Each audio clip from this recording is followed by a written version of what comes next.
Nagbabalik po ang kape at balita.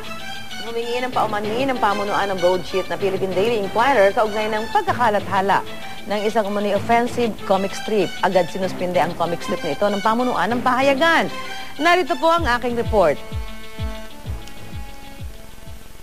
Usap-usapan ngayon sa internet ang comic strip na ito ng sikat na pugad baboy na inilathala sa Philippine Daily Inquirer nitong Martes. Binanggit dito na isang karakter ang pagiging ipokrito umano ng mga Kristiyano. Paliwanag sa sumunod na frame, galit daw kasi ang mga Kristiyano sa mga bading at lesbyana. Pero kinukonsinti naman daw ang mga lesbyana umanong estudyante sa mga exclusive school for girls. Sa huling frame, binanggit ang kilalang all-girls school na St. Scholastica's College kung saan lahat daw ng magaganda ay may girlfriend.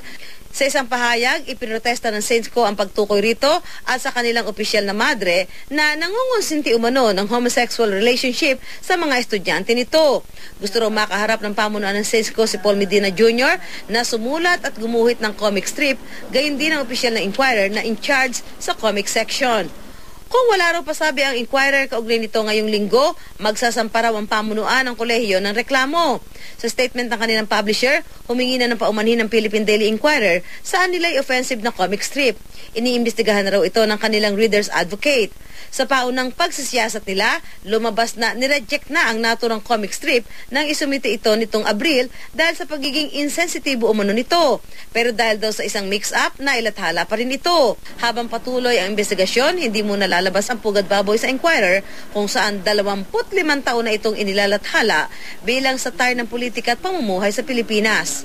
Ang pakay na po ng mga susunod na measures na gagawin namin ay para lang maintindihan kung ano nangyari, kung paano nangyari yun. The Inquirer remains committed to the fundamental values of balance, truth, and sensitivity.